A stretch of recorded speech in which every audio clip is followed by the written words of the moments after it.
There is no alternative medicine. There is no parallel therapy. It's not possible.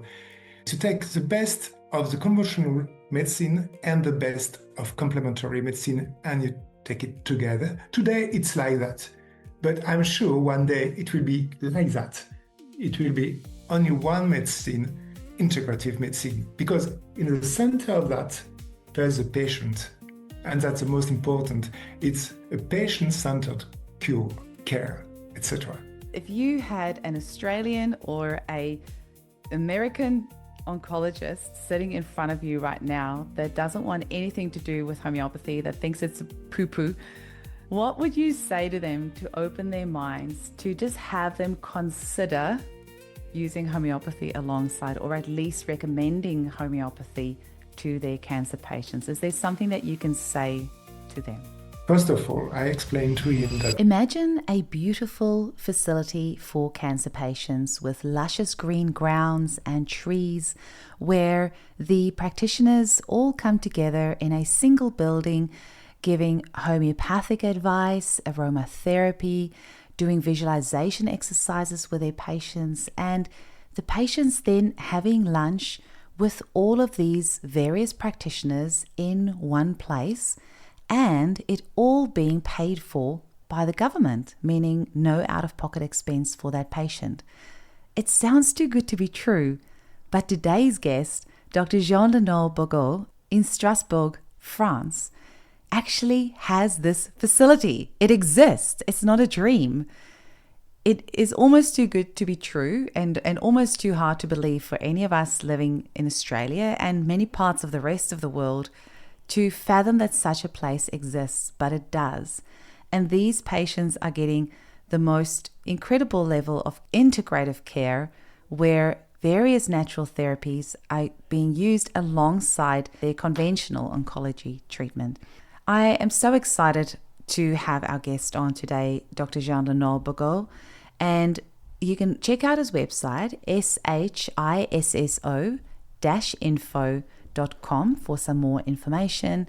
I really hope that if you find today's episode useful, that you will forward this on to your oncologist, that you will forward this on to family and friends, because it is possible for the rest of the world to have this type of integrative care, not just in oncology, but in all facets of conventional medicine as well. Now really is the time, more than ever before, for homeopathy to be embraced in an integrative way with conventional medicine. It can be done, and it takes all of us to stand up and demand this level of care. So thank you so much, Dr. Jean-Denis, for coming onto the podcast today. I know you'll enjoy this episode, all of our listeners. Thank you so much for listening. Welcome to the Homeopathy Hangout podcast, where we discuss all things homeopathy from around the world. And now our mum and your host, Eugenie Kruger. Hello, homies, and welcome back to Homeopathy Hangout, where we have an extremely exciting guest for you, Dr. Jean-Denis Bogot. Welcome, Dr. Jean-Denis. welcome. I hope I've pronounced your name correctly. I was just saying to you before, everything sounds better in French, and I've probably butchered your name. But the important thing is the incredible information that you're going to be sharing with our listeners today.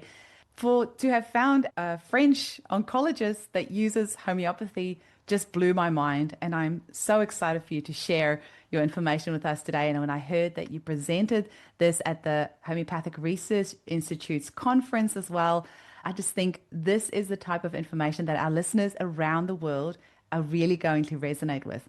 Now, I did warn you that we have a tradition on the podcast where all our guests have to tell us how they were first introduced to homeopathy. So I would love to hear your story, please. Yes, but first of all, I have to precise that I'm not oncologist at all. I'm a general practitioner, but I work in oncology center. So my practice is to see oncological patients and to treat cancer patients for 25 years. So that's my job, but I'm not oncologist at all. I think in Germany you have one oncologist, which is homeopath. I know, but there's not so much oncologists using homeopathy. But in France, some oncologists know homeopathy and use it. But I'm not oncologist. That's the first point.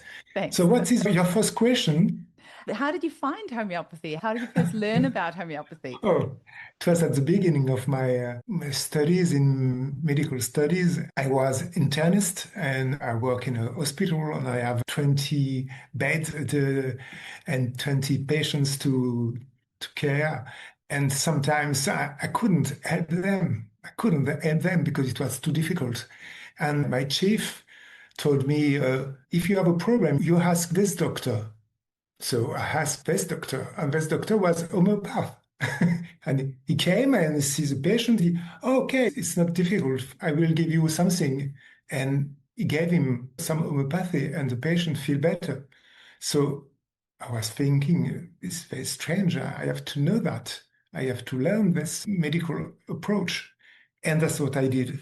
And it was at the beginning of my life of doctor, and I never stopped to use homeopathy because it's very easy to use homeopathy when you use it like an integrative therapy, an alternative therapy, but integrative therapy. So sometimes I use cortisone, antibiotics, and when I don't need them, I use homeopathy. And most of the time, I use homeopathy. But if I need some morphine, for instance, for pain, I use morphine, of course.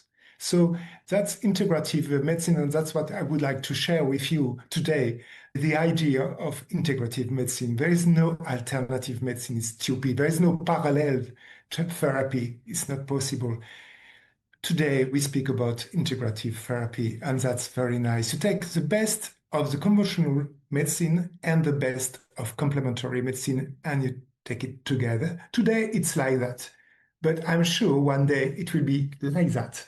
It will be only one medicine, integrative medicine, because in the center of that, there's a patient. And that's the most important. It's a patient-centered cure, care, etc. So that's what I like my job, and I would like to work all my life. I don't want to stop. I don't want to retire. I just want to continue because it's a wonderful work that I do. I don't know what is better to help somebody which is ask you some help. Please help me, doctor, help me. So that's wonderful to have some key tools to help this patient. And homeopathy is one of the most important therapy I use because there's no secondary effects. There is no interaction with cancer treatment. So it's very easy to use. And in France, many patients use homeopathy when they have a cancer. When I hear you speak like that, I want to burst with excitement, but also cry at the same time that our doctors here in Australia and countries like America, that they can't have that or that they don't have that same mindset. I have met an oncologist here in Perth who actually listened to my podcast and he said to me, Eugenie, I wish I could use homeopathy with my cancer patients, but if I do, they would strike me off the medical board and I won't be able to practice. And for medicine to have a Hippocratic oath, first do no harm, you would think that doctors would do everything they can to help the patient and not lose sight of the patient and using whatever means they can to help them. And I really hope that our doctors around the world that don't think in this integrative way that you do, that they can open their minds and start thinking in this way. Do you think the French as a nation, are they a bit more open-minded? Are they a bit more accepting? Are they a bit smarter? What is it about the French doctors that they're so accepting of homeopathy? Because it's not uncommon for medical doctors in France to use homeopathy, right? Or to at least be Yes. able to work alongside. Over here, You we get know, shunned. historically, the France was the first country in homeopathy with Germany. It was historically the beginning of homeopathy was in Germany and in France.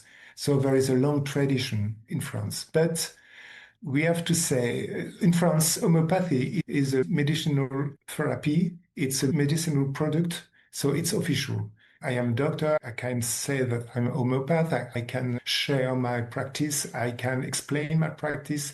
And I can write, of course, prescribe homeopathy. But 4 years ago in France, the government stopped the reimbursements of homeopathy because before, 4 years ago in France, homeopathy was free of charge for the patients. So now it's stopped and it's very difficult. It's not because of money, because homeopathy is not very expensive. It's because of credibility. most of the patients say, it's not reimbursed because it's not useful. It don't works. It doesn't work. So that's more and more difficult in France. And the second point is I was a teacher in Strasbourg University, and I learned homeopathy in the university, and it was an official diploma degree, but it stopped now for 4 years. It's finished. So we have no young doctors practicing homeopathy, and that's a very important problem. So the question is, what is the future of homeopathy in France? Perhaps it will be like in Australia. It will be practitioner, non-doctor. I don't know. But for the moment, it's only doctors in France, but perhaps tomorrow it will change. It's not, I think, a good idea because there is a place for both. I think you can be just practitioner of homeopathy and help many patients. But sometimes, of course, you need to have the point of view of a doctor, of course. And this doctor must be also a homeopath, I think. So if it is not the case, like in Australia, it's complicated. It's very complicated for the patient because you don't understand. Why do you give me pills when I only need granules, when I only need homeopathy, and you give me some pharmacological products, and it's not good for me, and I'm not used to take it. So I don't know the future, but today, of course, in France, in Europe, most of the countries are official doctor homeopath. But I don't know tomorrow. That's the problem. Oh my gosh, it's a bit scary, but there's definitely, I feel that there's a trend worldwide, especially after COVID, of people embracing homeopathy. So hopefully it'll be on the upward trend in France again. Now, I saw some YouTube videos, like little clips of the presentation that you did at the HRI conference, and I know that you have some slides for us today that you can share with us as well. Would you mind Yes. sharing some of the slides Yes, with of us? course, because And yeah, I'd love to hear about I can SHI. share you some slides. Thank you. First of all, perhaps this one. This one is So maybe tell us what is SHISSO and when you started it and why you started it. because it's Homeopathic Research Institute. It's an institute for researchers. And when I do many research on my topic in oncology called supportive care, and I publish some articles, and sometimes HRI help me to publish, to give me some advice to publish. And in this study, for instance, we try to see how many patients use homeopathy in France, in Strasbourg. It's my city. Strasbourg is the capital of Europe. And that's the different study in France with cancer patients. And as you can see, the first ones from Simon, it was 2005, and it was in Strasbourg. It was only 70%. And in only 12 years, we go to 31%. So it's growing, it's growing. And as you can see, homeopathy is the most used complementary medicine in France, much more than acupuncture, for instance, and much more than other therapy like aromatherapy. That's amazing. Just for our listeners who are not watching the video, who maybe are just listening to the audio only, the first slide was just the percentage of people in Strasbourg that use homeopathy was it with oncology, right? 2005, it was 17%. And oh no, that was just not for cancer. It's actually just in general, right? In No, general, it's for cancer. It was just for cancer cancer. patients. Wow. Okay. So Yes. 17% of them in 2005. And then in 2017, it was 31%. So basically, In the same town, in Strasbourg, France. yeah. So 1 in 3 cancer patients were also using homeopathy. That's amazing. Yes. And it's the most used complementary medicine used by the cancer patients. So by 65%, and then Percent of the among complementary medicine users. so of all the complementary medicine that's used, 65% homeopathy. And the next That's right. closest is 33% for physiotherapy. And then much less, you've got aromatherapy there, 2.8%. That's incredible that homeopathy is Yes, still. and the degree of general satisfaction is very high, as you can see. The patients are very happy to agree with the results of homeopathy. High degree Amazing. of general satisfaction. I like the slide. Perhaps you could explain to the people who can't see the podcast, but we asked to the patient what are the symptoms where homeopathy works the best. And it was very surprising because, first of all, it was for fatigue, and fatigue is the first symptom in oncology. So we were very happy to see that because it was very surprising. And the second symptom was pain. And if you want, you can continue to explain to your. Yes, this is incredible. So this was from 2017 by the looks of it, and more than 90% of the patients were satisfied with the improvement in their fatigue. And most surprisingly, I would say, is that it's more than 90% for pain, because I think sometimes it's easy for us to think that, oh, homeopathy can't really help with pain. You need opioids or something like that. But for it to have such a high rate of satisfaction for pain is incredible. Obviously, nausea and vomiting is right up there, which I think most of us would think that homeopathy is great for that. And obviously, anxiety is up there as well, sadness, diarrhea, insomnia. But I heard you say something interesting in your talk, that dry mouth, that there's not actually anything medically that can be done for the symptom of dry mouth that Yes, often occurs with it's oncological difficult. care. You can take some lemon juice. It's very good for dry mouth. You can eat a lemon, but there is no treatment for that. So it's very interesting to find homeopathy to treat some symptoms without treatment. That's where we are very useful, in fact. If you have anxiety, sadness, that's symptoms very frequent, and there is really no medical treatment because you don't take anxiolytics and antidepressive pills. When you have a cancer, you don't want to take some too much pills. So it's very useful to use homeopathy. And we created in 2016 the first homeopathic society of supportive care in oncology. And the idea was to facilitate and develop the practice, the teaching, the research, and the promotion of homeopathic therapy in supportive care in oncology. And we did many recommendations that's called homeopathic guidelines in oncology. And you can find these recommendations online.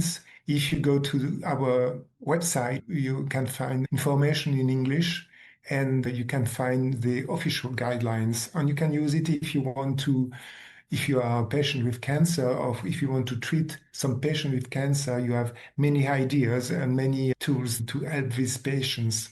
And you can, of course, on our website, you can read our paper, and it's a scientific publication, and where you can find our recommendations. Do you want I share with you the place where I work in Yes. Strasbourg? Yes, please. Yes. Okay. So it's a very pleasant place. It's the first one in France, and but now we have other place in France who do the same. We opened that place 6 years ago, and it is a outpatient hospital for integrative care, and I will show you how it is. Because for me, each patient is unique, so we have to treat each patient as it was the first patient in my life. It's not the case, but it's a special patient. So you have to take care of him. And the patient came in the morning, and it's oncology patient. And for the main indications are fatigue, pain, neuropathy, emotional disorders, sleep disorders, and the patient came and we meet him around a cup of tea or Mm, coffee and we discuss together. And the patient see the nurse and she explains the different kind of care during the day. And then the patient see with the nurse which treatment he will have during the day. And when we have a consultation with the coordinating physician, that's me, and there's a validation of the care plan because to see which treatment the patient will have. And of course, we take account also to all the story of the patient. And then there's a consultation with the homeopath and with the acupuncturist. And in homeopathy, there's an individualized homeopathic treatment. We choose the treatment for the patient and not the treatment for the symptom. It's a treatment for the whole body, global treatment. And that's how I work. I try to find the constitutional homeopathy treatment of the patient, and I can use, if necessary, isotherapy, organotherapy, or symptomatic medicine. Do you know what is isotherapy? Yes, so using a remedy made from the drug itself. That's right. Yes, because many of the patients take its targeted therapy. We call that in oncology. Targeted therapy are pills who go exactly where the problem is for their cancer. But this targeted therapy have sometimes many side effects. So I use this targeted therapy in homeopathic dilution. And if the patient takes the pill in the morning, I give him the isotherapy in the evening. So I can balance the tolerance of the treatment, and the patient feel better with that. It's very easy to use. And the dilution that I use is in France 7C, but in your country you can find it in 6C, if you can find it, because you have to find this kind of treatment. It's very difficult to find it. In Strasbourg, we have a special pharmacist who do it for me, exact what I want in homeopathy. But if a patient take, for instance, cortisone in In like a conventional medicine, pharmaceutical. you can use cortisone in 7C or 9C in the evening, and the patient feel better and can sleep and is not excited and is not too hot and is not too big and too red. So you can balance the side effects with the therapy. It's very useful. Organotherapy is different. Organotherapy, you take the dilution of the organ who have problem. For instance, if the blood cells are very less, if you have not enough red cells or white cells, you can use a dilution of medulla osseum in Bone English. marrow. Bone marrow. Thank you. A very low dilution. You try to find it in a dilution 4C or 6D. That's better. If you can find it, it's difficult to find it. In France, it's easy, but in your country, perhaps it's difficult. And this will help your bone, how do you say? Bone marrow. That's right. To produce red cells, to produce platelets, to produce white cells. So we use organotherapy in this case to help the organ. For instance, if you have problem with liver, you can use some dilution of liver, etc., etc. And then the symptomatic remedy, of course, is very useful if you have a patient with nausea, which is vomiting. You can use symptomatic remedies. Sometimes it is nux vomica, sometimes it is ipecac, sometimes it is colchicum. It depends on the symptoms, of course. And after, at the end of the consultation, we try to find the constitutional remedy. If you don't find it, it's not very important. Perhaps you can find it in the second consultation or in the third consultation, but always try to find the constitutional homeopathic treatment, because if most of the time you have a big polycrest, as we say in France, big medicine, homeopathic medicine, like phosphorus, sonicum album, calcarea carbonica, thuya, lachesis. Lycopodium. Yes, lycopodium, of course. So we try to find it, sepia, of course. We try to find it, and if we find it, we can give it every day or every week to reinforce the general body. That's the idea. So I like this schema because it's how I work. Sometimes I give only one remedy, sometimes I give three, sometimes I give four. It's depending on the symptoms, on the situation. So every patient is different, of course. That's why I like homeopathy. I am very So excited to see you prescribe in that manner, that you're using all the different ways of prescribing that we have. You know, we've got organotherapy, we've got isotherapy, constitutional, symptomatic, and you're not saying, no, it only has to be constitutional. You're actually making use of all the different ways. Well, not all, there's even more, yes, but making use of various different ways of prescribing to support the patient where they're at. I have a question for you though, because I often use isotherapy as well. So if a client of mine is taking antidepressants and they have to continue taking it for whatever reason, I will often give them the isotherapy of their drug as well, but I will tell them to take it at the same time.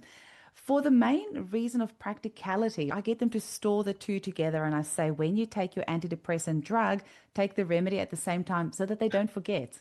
But do you think it makes a difference if you take it together or opposite ends of the day? Do you have a clearly you have a preference because it sounds like you take it the other end of the day. in fact, I don't know. It's my, I'm used to do that. Perhaps what you do is better. I don't know. Is that the point? We need studies. We need Yes. studies because I can't answer to your question because I don't know, in fact. So I just share with you my practice, but I'm not sure it's a better one. I explained to you how I do for 25 years. So I have a big experience with isotherapy. I think I prescribe about, I think, 10,000 patients with isotherapy. So I know how it works because I'm very useful of it. And sometimes people say, "Oh, if you give isotherapy, the conventional therapy will not work." It's not true at all. No, Not in true fact, at it all. probably works like it works so well together. And I've seen that time and time again where people are able to Yes, tolerate their pharmaceutical medication better. It's like it brings out the yes, best of both worlds. yes. In my best dream, sometimes if I have a dream, I really hope that when you buy a box of paracetamol, for instance, when you buy a box of paracetamol, inside you have also paracetamol pills in 7C. That is a dream I'm happy to share with you. I think that's a beautiful dream. No, because it works so well. It's very easy to use, and everybody can use it. If you have a problem with conventional therapy, and you need to continue, of course, continue this therapy and just take this therapy in 7C every day, 3 pills, and you will see that you will feel better. It's very easy to experiment. You can use it very easily. Absolutely. Even clients, I have a client who has had her thyroid removed. And so she obviously has to be on thyroid medication for the rest of her life. Otherwise, she would die. But she can use homeopathy alongside to counteract the side effects, although thyroid medication tends to be tolerated quite well. But still, it's easy enough to do. It would be great if it's Yes, accepted more widely, even amongst homeopaths, because some homeopaths don't like doing it. But it does work because at the end of the day, we want to do what is best for the patient. that's right. So I show you the other treatment you can have in this. For anyone who listened on the podcast and didn't see the visual, the grounds of your clinic is beautiful. I love the trees, it's so green, and the building is gorgeous. I'm And sure people feel relaxed when they just even yes, and arrive there. it's in the city center of Strasbourg. It's just near the cathedral. It's in the center of Strasbourg. It's wonderful. So we have acupuncture, we have auriculotherapy, we have, of course, sociobiotician. It's very important care. And we have a psychologist, hypnosis, virtual reality, headset, mindfulness, of course, and that's important because we do mindfulness together, nurse, doctors, and patients together to be on the same level. And at 12, we eat together. It's called the therapeutic meal. And So we you're eat, having a meal with your therapist, so your that's acupuncturist right. and your wow, your homeopath, your acupuncturist, and your that's incredible. Yes, we published a study on this topic. It was the first time in the world that we have a publication on therapeutic meals in oncology. It's the first one in the world, and we published it 1 month ago. It's a very new publication in a Journal of Integrative and Complementary Medicine. It's an American journal. So we eat together. It's very nice and very pleasant. And we can speak about the life. We don't speak about the disease. We don't speak about what I need to eat. No, no, no. We speak about life. That's wonderful. I like this moment. And in the afternoon, you can see dietitian, reflexology, aromatherapy, and osteopathy. All these treatments are free of charge for the patient because it's reimbursed by the French National Health Service. Are you That's very serious? important. This is mind-blowing. It's incredible. It's paid by the government. It's not paid by the National Health Service in France because it is in an hospital. It's an hospitalization. It's a outpatient hospitalization. So we Wow. have art therapy to find one's identity. And at the end of the day, the patient go home.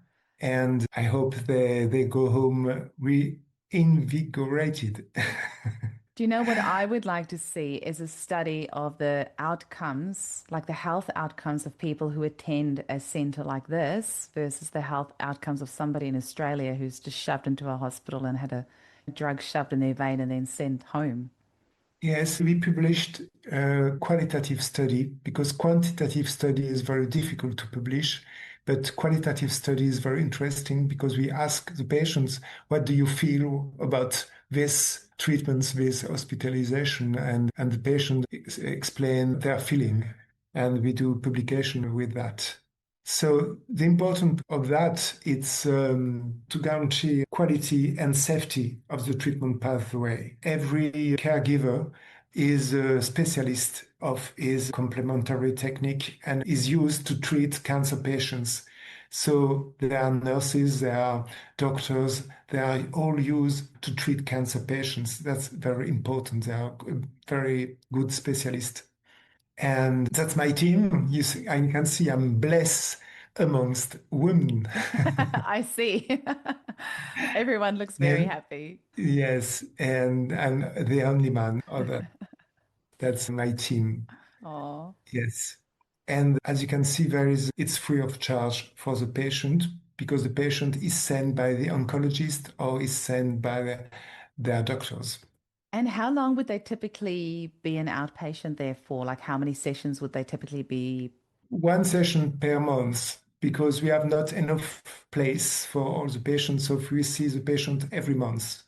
Even just once a month, imagine what a difference that would make for somebody to receive that level of care. There's so much that you get in that month. It'll probably last you for the whole month until the next session with all that relaxation and visualization and sharing a meal. And it looks incredible. And those grounds are just beautiful.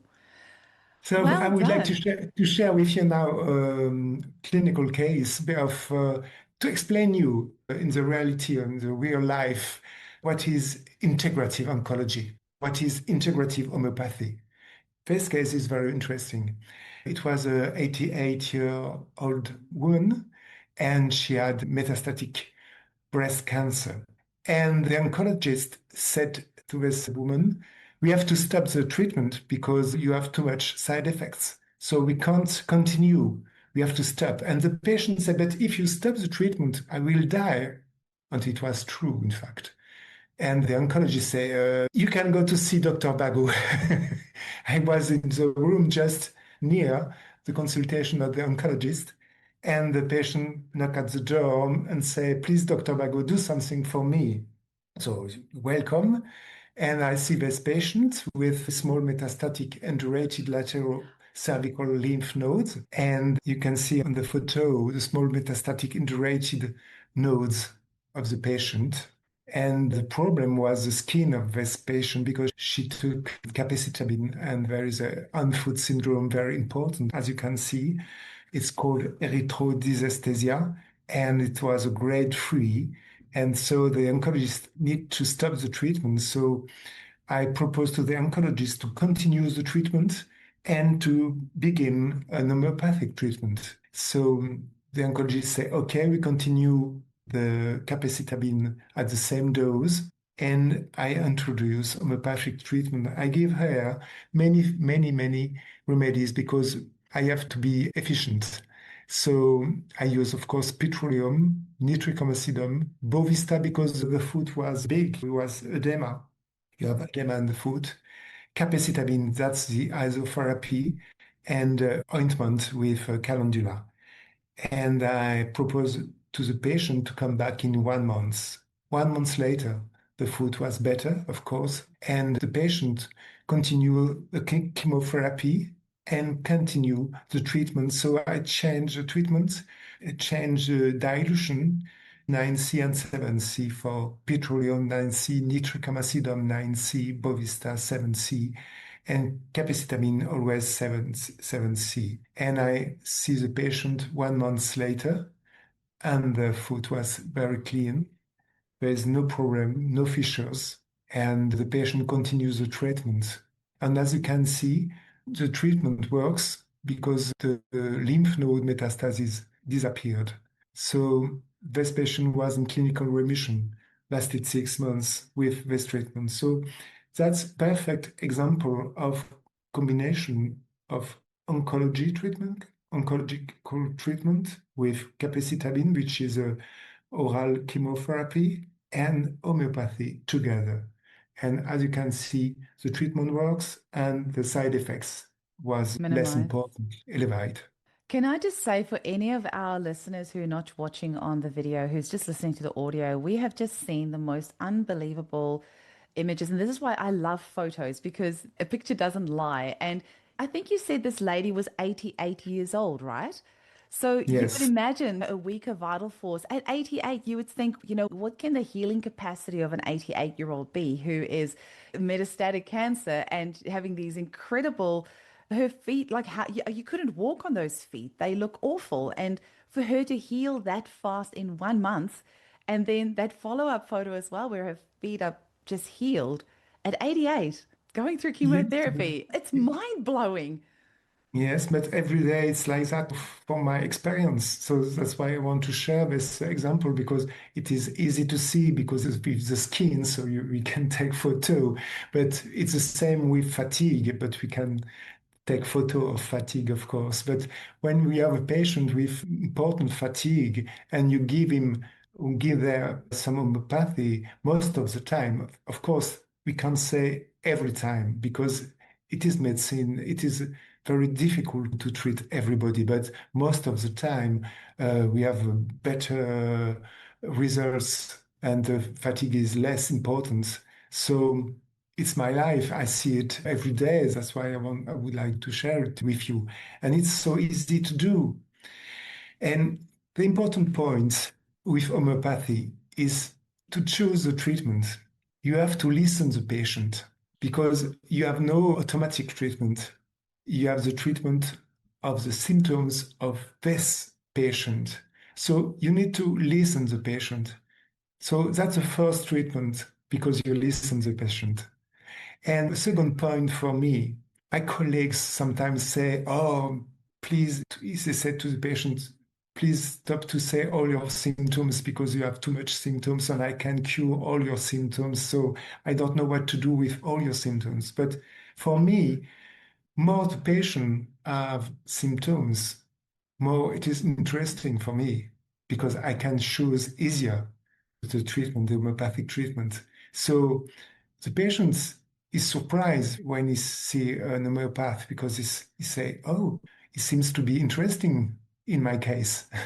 Of course, we are interesting of everything the patient say and everything the patient, how he moves, how he feel, how he's dressed, and so on. So it's like a detective. We have to see every details, and the patients feel that we are very interesting on him and her.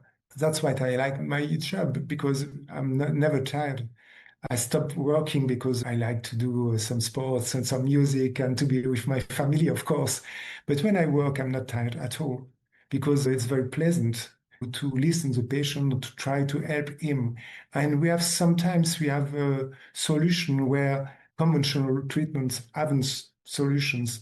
So that's interesting to help this patient in this point, for instance, with the platelets. sometimes with chemotherapy, platelets go down, and the patient must stop chemotherapy, wait 1 week, 2 weeks, that the platelets grow, and then they continue the chemotherapy.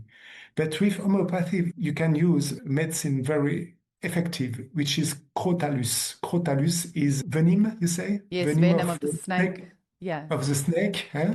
And in homeopathic dilution, of course, and the platelets grow very quickly with that remedy. So I say to my patients, if you have problem with platelets, 2 or 3 days before you take your blood to have a check, and you take some Crotalus pills, and the platelets grow. And it's very easy to see because you see the results on the blood results. And it works very well. And there is no treatment for platelets in conventional medicine. So that's a good example of use of homeopathy in cancer supportive care, integrative cancer supportive care.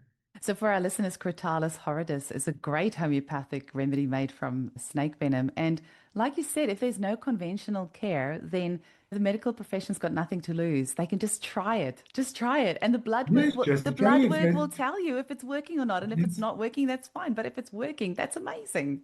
There's no secondary effects. Sometimes with homeopathy, you have a reaction. You feel that it's not good for you. So you have to stop. You stop it. But that's all. You will never have a bigger reactions. So if you feel that the treatment is not good, you stop it. That's all. Can I just say what fascinates me about listening to you speaking about the various treatments you have for your patients is if you were to speak to a conventional oncologist right now, they only have a handful of things that they can give to their patients to help them. And when they've exhausted those maybe 5 things, they've got nothing else. But with homeopathy, we have so many more options, so many more things that we can use to help our clients. So you never run out of ideas. And I'm sure that you see miracles in your clinic all the time with homeopathy. So I can imagine that your level of job satisfaction must be really high as opposed to conventional doctor who does not use any homeopathy, which after they've exhausted their handful of options have nothing else, and they have to say, I'm sorry, there's nothing else I can do for you. Whereas with you utilizing homeopathy, you always have something that you can do to offer them. Yes, and of course, I know also that for some symptoms, homeopathy doesn't work. I know that also. I know where are the limits. And I explain to the patient, I'm sorry, but for this symptom, I can't help you. But we try for other symptoms. But we have to, it's not a miracle. It's not, homeopathy sometimes doesn't work because it's not enough. For instance, with chemotherapy, the patient lose their hairs. And homeopathy can't do anything for that, of course. I saw that on your graph, that that graph that you showed with the conditions, and alopecia was right at the bottom with the lowest satisfaction from the, of course. Yeah, and I thought that was really interesting. But then at the end of the day, the body is not going to prioritize. If you give it a remedy which is going to stimulate the vital force to heal, I can imagine that the vital force is not going to prioritize the regrowth of hair. It's going to prioritize using your vital force to heal your internal organs rather than your hair. That would be my thinking. Yeah, I agree. That's a word. I agree. And I really want to ask you something else, because you spoke about this really interesting thing called N of 1 trials. I haven't heard of it before, but I think I understand what you mean by it. But I would love if you can say a little bit about what an N of 1 trial is, because to me it kind of sounded like you were doing like a controlled trial within one person or something like that. That's right. If you want to evaluate homeopathy, you can evaluate with 50 patients in a placebo arm and 50 patients with homeopathic arm. That's randomized clinical trials. Okay. But you can use another kind of design. It's called N of 1. And you have one patient with a symptom, for instance, hot flush. And you want to know if homeopathy works with this symptom for this patient. So you give one remedy the first week, for instance, Sepia officinalis. The week after you use Lachesis mutus. The week after you use Belladonna. and the week after you use placebo. And of course, it's a randomized. You don't know which week it is which remedy, of course. And you ask the patient to note every day how many hot flush she have in this day. And at the end, you compare. And if you see that with lachesis, you have a response, very good response. With sepia, you have a response like that. And with placebo, you have like that. You can show that you have an effect with this homeopathy for this patient. And personally, I use that also not only in my research, but in my practice. For hot flush, for instance, I could give morning sepia, noon lachesis, and belladonna in the evening. That's one thing to do. But I can do also 1 week with belladonna, 1 week with lachesis, 1 week with sepia, and see the results. And if the patient, when she comes back, she said to me, "Oh, it was better with lachesis," I know that it's a good remedy for her. And I continue only with lachesis, for instance. And if I have no results, even with any of the three remedies, I try another one, glonoinum, amylium nitrosum, or so on. So sometimes I do that when I'm not sure and I want to see the difference. And when I hesitate between belladonna and lachesis, I'm not sure some symptoms are the same. It's difficult sometimes. So we can do it enough one. And in the trials, we can try and research to use it.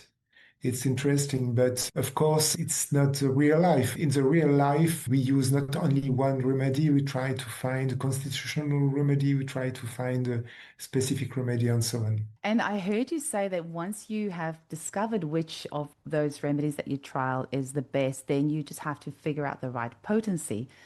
And I was going to ask you about that. Do you ever use a home accord where you would use then, once you know this is the right remedy, would you then use like a home accord with different potencies of that same remedy in one bottle? Yes, Homeopathy is a very good idea. It's the same with Korsakovian dilution. And you have also, in some countries, you have a LM dilution. It's called Q Quintessimal. Yeah, LM, we use quintessimal that as well. dilution. Yeah. We have not that in France, but in Austria, in Germany, they have a Q dilution. In fact, it's very difficult to find the good dilution because it can change for the same patient. Most of the time, I begin with low dilution and I grow progressively. And at the beginning, for instance, I use a 7C and then a 9C. In France, we have many dilution possible: 7C, 9C, 12C, 15C, 30C. In France, the higher dilution is 30C. I've heard that before, but then at the same Yes, time, it's you hear the stupid, French but you can homeopaths doing find amazing you can things. find 200C because 200C is very useful too. So sometimes I send my patient in Germany and they buy 200C dilution. But I begin at the beginning 7C, 9C, and it's growing. And because sometimes patients say this treatment works, but now it seems not to work so well. So you have to change the dilution. But of course, Omaccord is good, Korsakov is good, Q dilution are good. You have to use what you are used to, or what you find in your country, because in France we can't find Q dilution. That's a pity. So you have to. I have heard though, because I think it was Jerry Van den Bosch that I had on the podcast that talked about organotherapy, and he swears by the organotherapy remedies that is made in France, because apparently they do 100 succussions between each potency, not just the 10 succussions that most of the other pharmacies use. And he said using the 100 succussions apparently makes all of the difference, and that's why the French products apparently are the best, even in low potency. That's apparently why they get incredible results. Yes, perhaps. I don't know. Amazing. So I just want to ask Jean-Lenel, do you have any advice if you had an Australian or a American oncologist sitting in front of you right now that doesn't want anything to do with homeopathy, that thinks it's poo-poo, what would you say to them to open their minds to just have them consider using homeopathy alongside, or at least recommending homeopathy to their cancer patients? Is there something that you can say to them? First of all, I explained to him that homeopathy is integrative oncology, is part of integrative oncology. So it's where, as I said at the beginning, it's not alternative medicine. So you can be sure that my patients will always take the conventional treatment for their cancer. If a patient asks me a homeopathic treatment of the cancer, I explain to him that it doesn't exist. It's not possible. So we have to, first of all, I explain that to the oncologist. Second point, you see, I can explain him that there is no interaction with the conventional treatment. So you can use targeted therapy, hormone therapy, radiotherapy, and of course, chemotherapy. With homeopathy, there is no interactions. Third point, there is no side effects. That's the 3 points. Integrative, no side effects, and use during the treatment. No interactions. That's the 3 points important for me to explain. And of course, I am a doctor, and my objective is the same of the objective of the oncologist. We have to try to cure the cancer, to cure and to care of the patient. Cure and care together. Oh, I love that. You've shared such beautiful information with us today, and you've just given me goosebumps. And I even had a couple of tears in there as well when you're talking about all if that center of yours where everyone's working together. And it's given me so much hope, and it's given me a new vision as well that it can be done. I think just more people just need to see that it is being done. Obviously, in Europe, people are a lot more open to natural therapies, I think. But yeah, it's really time that Australia wakes up and that America wakes up as well and has a bit more, yeah, just a bit more into open-minded towards integrative care, I think. There is a fourth point I could say to the oncologist, to say to him that even it is placebo, where is the problem? If I have results, that's the most important, even if it is placebo. I could say, okay, homeopathy is placebo, no problem. So just see my patients and you will see that they feel better. So I don't know how I can do that with my placebo treatment, but the results are there. That's the most important for me. So for me, it's not when I say homeopathy is placebo, I say, oh, yes, of course. But every pill is placebo. When you give paracetamol, you have also placebo effect also. And when you give homeopathy, you have also placebo effect. That's a good point. I love it. You've also written a book. We should talk about that. Ken, sadly, don't have a copy of your book because I only just recently found out about it, so I haven't had time to order it. But can you tell us about your book and where people can buy it? That's a problem because it's sold out. I need to have a re-edition. So I will send you the news of the re-edition, but for the moment you can't find it. So Okay. this I book like is your in I like your English. marketing tactic because we're like creating a little bit of excitement, and so when you relaunch your new book, it'll sell out. That was clever of you. No, that's great. Well, we'll definitely make an announcement Okay, thank you. when you republish it. But also your website and social media and all of that. Do you want to tell us about that now? Can you share some of your links? We will also put it in the show notes, but just if there's anything that you want to say about how people can get hold of you or yeah, any final bits of information that you want to share with our listeners. Okay. I could share with you some articles also. Oh, amazing. But is there anything now that you want to tell our listeners, like any final message that you want to give our listeners or anything else that you want to share before we wrap up? Okay, but the life is beautiful. That's all.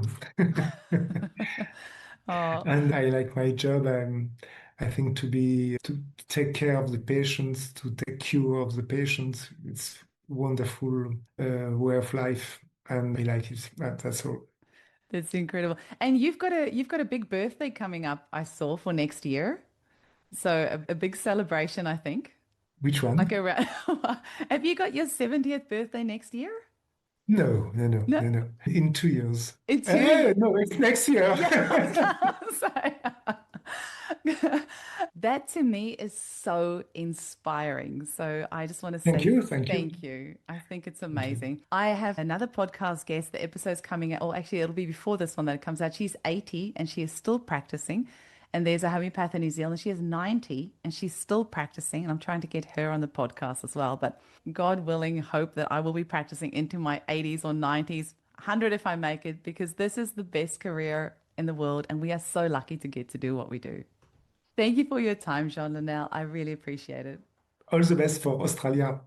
Thank you. Bye. Bye bye.